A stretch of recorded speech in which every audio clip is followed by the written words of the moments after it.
Rising against. Understanding the phrase in English. Hello everyone. Today, we're going to explore the meaning and usage of the phrase, rising against, in the English language. This phrase is not only popular but also carries a powerful connotation.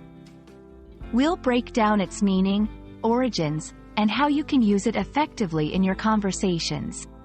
So, let's dive in.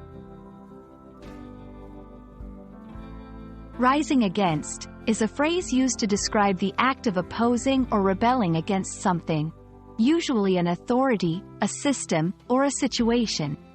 It signifies a stand against something perceived as unjust or oppressive. The phrase can be used in both literal and metaphorical contexts.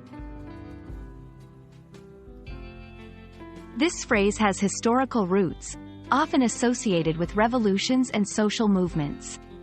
In literature, rising against is used to depict characters or groups who challenge the status quo or fight against powerful forces.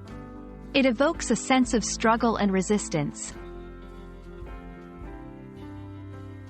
1. Political context. The citizens are rising against the authoritarian regime.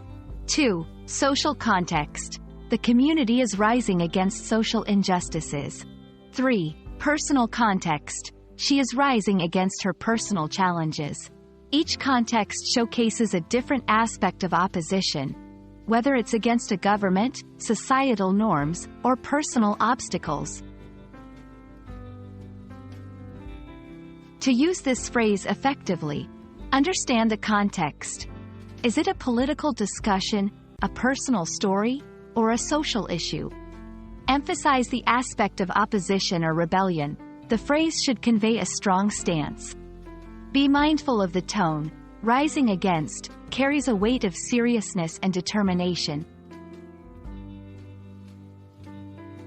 I hope this video helps you understand and use the phrase, rising against, more confidently in your English conversations.